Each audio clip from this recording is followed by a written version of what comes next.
Hey, back again today. I just want to hop on here. And I'm just curious. Like, I'm not saying that. Well, I'll say this. So I want to say, narcissists. Well, narcissists are not as smart as they try to put on that they are. The only thing that makes them seem smart is the fact that they're extremely manipulative, and they generally kind of can manipulate people to do things that they want them to do. I'm sorry, guys. I gotta get used to these trays in my mouth. Like, I'm up here trying to um straighten my teeth, and these trays make me sound like Sylvester, off of Looney Tunes, where I feel like I got a slur, a speech impediment and stuff like this. Like I noticed that my S's, they're like the old guy off of Family Guy. Like, oh my gosh, I gotta get used to them. I'll be so happy when the whole process is done and I just gotta wear these things when I go to sleep. But anyways, just in case y'all were wondering. But and no, they're not an Invisalign. They are clear waters. But just in case you were probably wondering, because most people, like my cousin, and they'll be like, "Oh, you got Invisalign?" I'm like, "No, they're called clear waters, but it's like Invisalign though." But my orthodontist, he specially made these or recommended these for me and my type. Everybody's mouth and teeth and all that is different. But yeah. So I was gonna say, like, back to my point, narcissists are generally they hate being taught anything.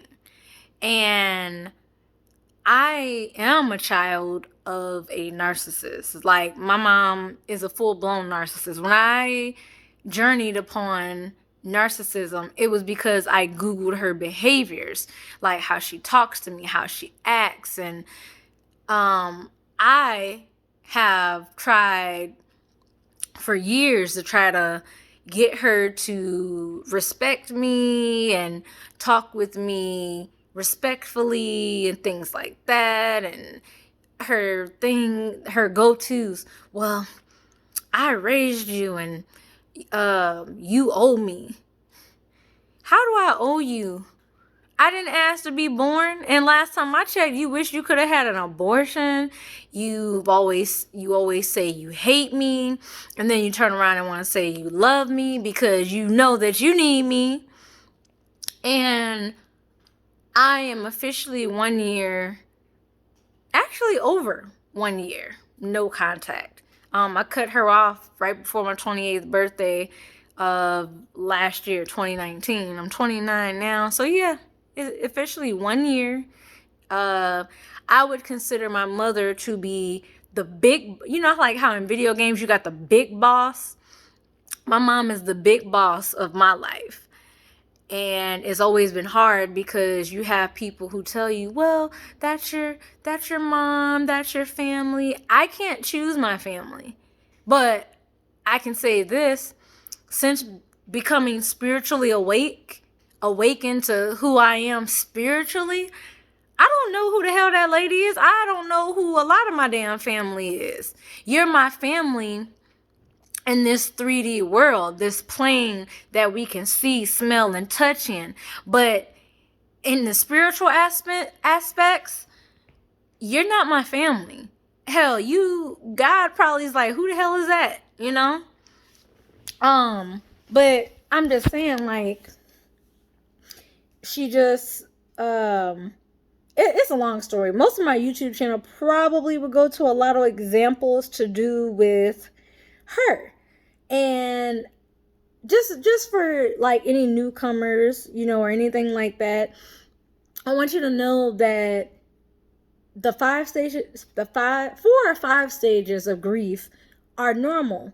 I switched back and forth between being sad and then being mad. And I was angry because one, I didn't deserve the treatment over the last 27 years that I have received from my own mother. And secondly, because I used, as a teenager, I used to wonder, does anybody else, deal with this? Is it just me? What did I do in a past life that I'm suffering now? I couldn't describe in words the suffering that I endured. Um, I would say from 18 to 27, I had more freedom. I had more freedom to be away from her. But when I was under her household and stuck around her constantly, that's where I was trapped. But I'm gonna say I had no choice, because I probably could have became an emancipated teenager at the age of like 14 to 16, somewhere in there. I really don't know the laws back home where I'm from. But yeah, if I would have known that. But my mom always instilled fear in me, fear of rape, because she was raped by my dead uncle. That's tragic, and I couldn't imagine what that feels like, because I've never been raped, thank God, and I hope it never happens. But I know what I would do if it ever happened to me, because that's the number one thing my mother would always say. Well, don't act like it can't happen to you. It's almost like because she was raped when she was a teenager, I need to be raped, because I need to know what it feels like to be violated.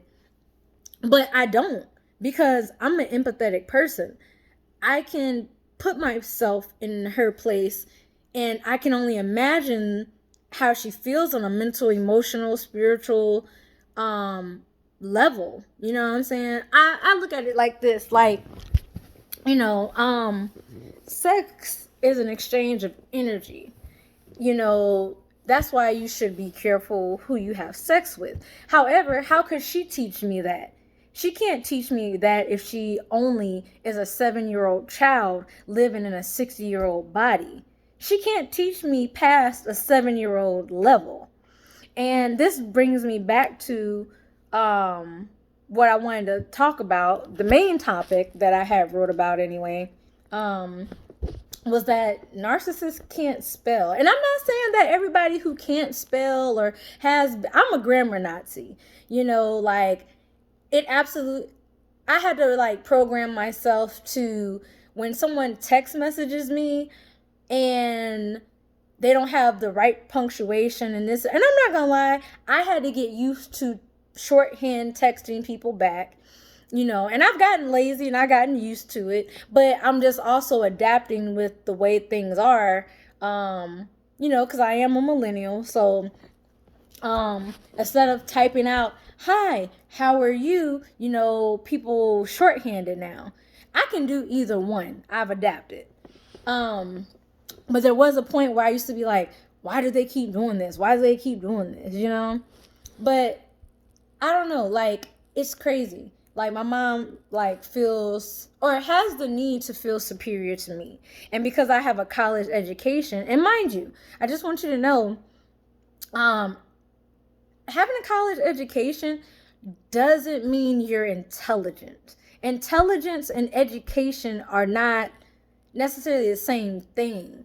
Education or going to school, you are being taught and trained like a puppy dog to think a certain way, act a certain way, things like that, where intelligence is common sense. You can't teach common sense to a narcissist, either it's there or it's not. It's kind of like, I look at narcissists as soulless beings. I don't know what happened in their lives, and it's always a tragedy story behind most of them. I was touched as a kid, and that just gives you the right to, as an adult, to violate another child's and possibly create another narcissist. Don't pay that trauma forward. That's not cool. It's not okay, and a lot of these people, I study psychology. Because one, I like psychology. I once upon a time wanted to be a psychologist, but who's going to be a psychologist for a psychologist? I'm just saying, like, and the reason why I thought about it is because as an empath, I am not trying to absorb people's energy. Now that I know about empaths and more about myself, put it that way, which was hard to learn because I would always internalize my mother's feelings. Like, if my mother was angry at her boyfriend, this man ain't never done nothing to me, but I'm angry at him because my mom was angry at him. That's not fair. Your personal feelings on how you feel, that's between you and that man. That's between you and that person. If that person themselves has not crossed me, disrespected me, or anything like that, then I'm okay with that person. But yeah, I mean, it's crazy. But anyway, she thinks because, well, for one, she helped me through school. I still don't even have a degree, but she hangs it over my head. You don't got a college degree.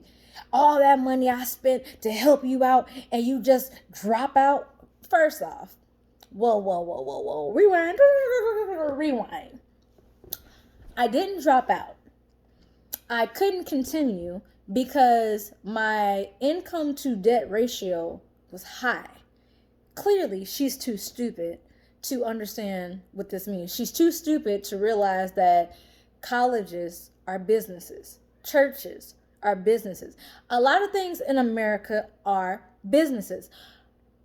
America is a giant corporation, and I'm just somebody here trying to survive in a system that was created, And so my mom just, this is where the magical thinking, what I call the unicorn, comes in with these narcissists.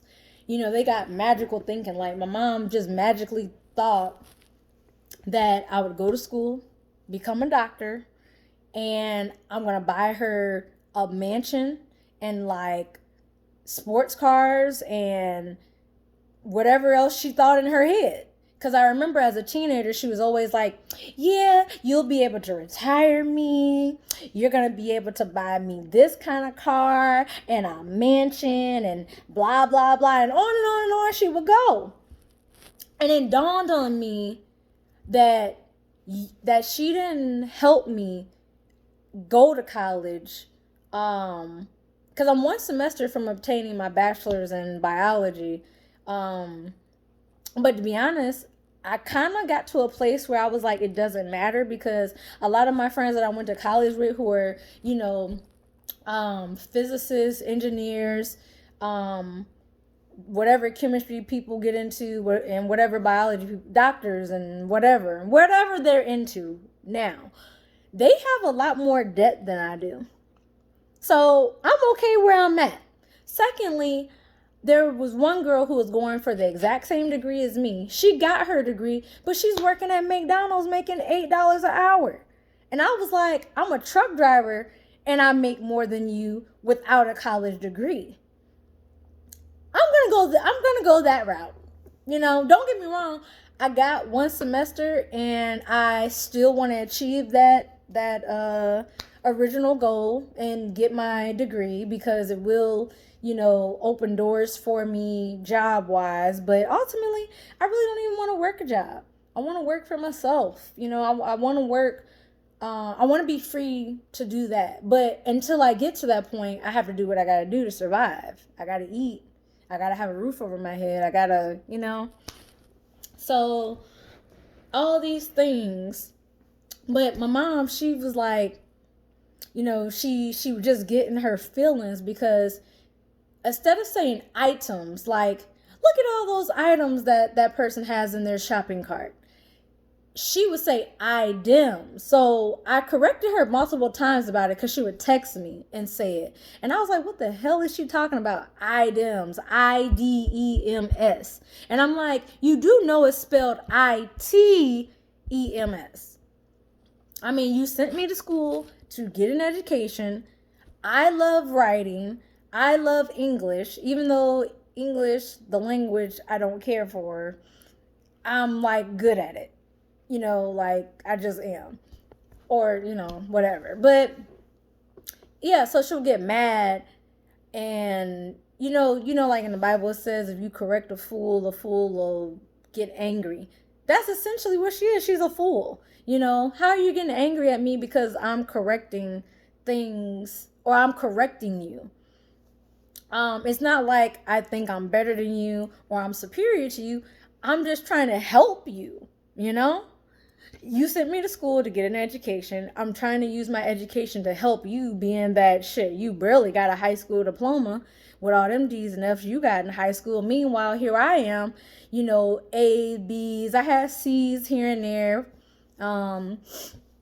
Stuff like that. But I mean, shoot, I graduated with like a 3.2, pretty freaking good to me compared to you.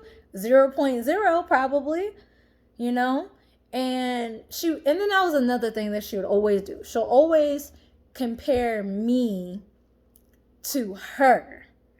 Especially, like, I'm 29. She's about to be 60. You can't compare your life when you were 29 when you were 29 back in the 70s. The 70s and 2020 are totally different. You're never going to see milk for $1 or less. You'll never see gas for under $1 ever again. Like, I was a kid and I remember gas being like about $1 or less. I mean, she has to understand. Narcissists don't give a damn about understanding anything. They just don't care about learning, knowledge, or anything like that. They can try to seem intelligent, but now that I know that she has NPD, because she says that I'm a psychopath and I'm crazy and blah, blah, blah. And I really thought at one point that maybe I was crazy. But the crazy part is people like me. People who meet her don't like her. My best friend recently told me that my best friend and her mom and a couple other people have told me they don't like my mom. But out of respect for me, they didn't say anything to me at that time, because at that time my eyes were closed and I was like, and I would have defended my mother tooth and nail. I would have. But my eyes are open. So I guess they feel like they can be honest with me now, which is fine, because I actually see, and it's just crazy, really. But I mean, I remember, for example, I'm going to tell you a story. So back when I was in college and she didn't have the money, obviously, I'm only like 18, 19. Of course, I'm broke. I ain't got no money. Although I could have had she allowed me to work while going to high school, but she didn't want that. You want to know why she didn't want that? Because she didn't want me to know what it's like to earn my own money, have it in a bank, and then to go out and say, buy my own car in my name. She wanted me to have a car that was in her name. Why? Because she can control where I go, if I go anywhere. She can control all types of stuff. That was the whole point. I identified her as a control freak. And I told her on multiple occasions, you're a control freak. You're a control freak. She'll get real quiet. It's funny how you didn't deny that you're a control freak. That's because deep down she knows that she is a controller.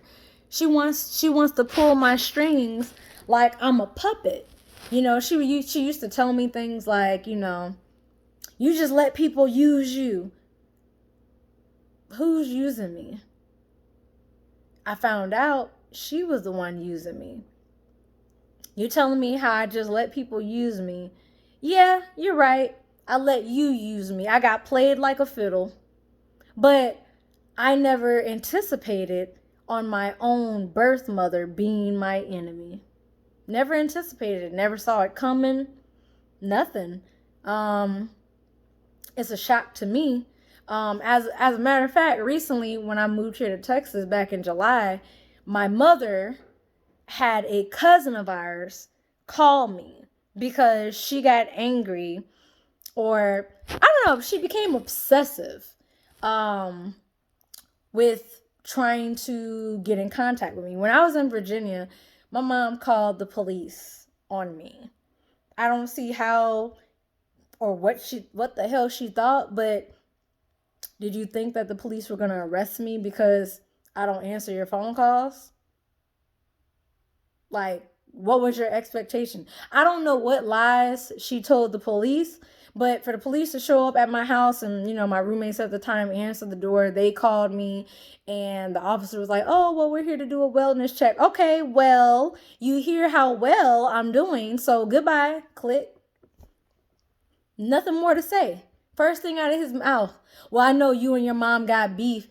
First off, officer, step to the left because you need to stay in your own fucking lane. You don't know shit to do with me and my mother and what type of hell on earth I've been through with her. So you do not know what type of beef we got.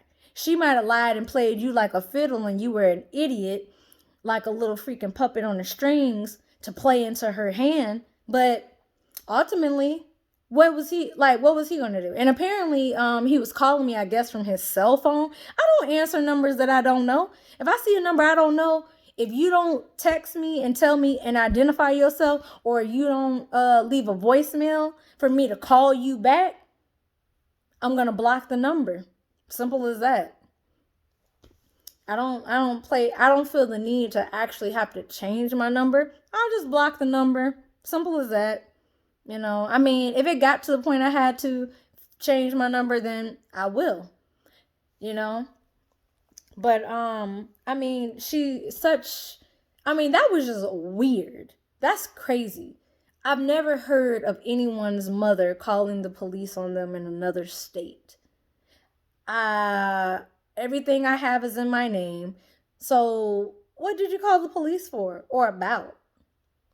You're not checking on my well-being. You don't care, about anything to do with me. I remember there was a hurricane that happened when I was out there like 2 years ago. I forget what it was called, but most of it hit North Carolina. And do you think my mother ever called me before or around or after the hurricane? No. This was like way weeks after the storm. She decides to try to call and talk, and you don't care, But anyways, I mean, it's just crazy. Like, she went through all these lanes. And of course, I had to end up moving because 9 times out of 10 that off. What I don't get is how the police officer found out where I live. So 9 times out of 10, she must have gave him like my name, number, social security, because she doesn't know, like, she didn't know my address, and it was for a reason, And so 9 out of 10, I'm pretty sure the cops gave her my address. I'm not at that address anymore. I had moved shortly after that because as a narcissist, it's no reason for you to know where I'm located. She would tell me all the time as a teenager, you'll never know where I live. I'm going to change my number and move to another city, another state. You won't know nothing about me. Well, little did she know, I put that plan into action. Don't threaten me unless you mean it. Like, don't sit here and make a threat and don't follow through because I'm just not going to take you serious. And at this point, she is a joke. She's a clown. She really is. And so, like, I mean, it's just crazy, But that was like a whole issue with her. And I've been trying to, I'm still like learning more and more into narcissism, like how they think, how they feel, or, things from their perspective. Because it has helped me learn more about these people. And the better I can identify these types of people, I'm gonna run for the fucking hills, man. Like, I am so tired of these people. And I was surrounded by these people growing up. Surrounded. It's only as of probably between last year and now, that I'm clearing these people out. 2021 narc free zone. You feel me? But I'm gonna come back to you with another video. I didn't finish my last story, but it's fine. We got plenty of time. And I'm just kind of relating like my life experiences with a narcissist, because what got me really passionate about this topic and talking about it is I remember being lost. I remember doubting myself all the time because of all the gaslighting. I always wondered if I was ever good enough because of the triangulation. The minute I meet a goal, my mom had moved the goalpost.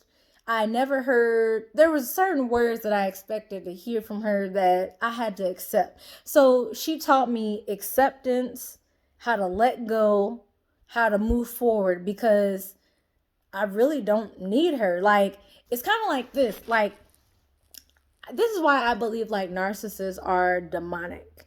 The entire time that I basically lived with her. See, this is where the wheat and the tare thing comes in my opinion. This is my understanding of what the Bible meant by wheat and the tares. Wheats and the tares will grow together. See, I believe that God knew that had he taken my mother from me, that it would have devastated me. Because I was devastated when I learned about narcissism, because instant flashbacks to my childhood, things when I was a teenager, and it angered me, or it made me kind of feel sad. Like, I went through all these different stages, and I'm finally, and this is how I know I have healed that childhood trauma. Healing is a continuous process. There's no such thing as, oh, I went and I now understand. No, it is a continuous journey. But at this point, me telling my story, me telling my experiences, I hope it helps somebody out there who really needs to hear this, who is experiencing this themselves. Because I used to have lots of questions like, is it just me? Is it just in the Black community? Is any other races going through this? Narcissism it doesn't matter your age, race, occupation. These suckers are everywhere. And I call them suckers because they suck the energy out of you. They do. And I began paying attention. I remember reading a quote where it stated that if you kick someone out your life or you disassociate with them for some time, but you suddenly have such peace and calm, you didn't lose anybody. You just had to lose that person. And since I've cut my mother out of my life, I have such peace and prosperity. Like, I've made great gains, like mentally, emotionally, spiritually, financially, physically. I'm gonna say physically, and I'm gonna say all of that. But I'm gonna get more into that into the next video, you guys. So until then,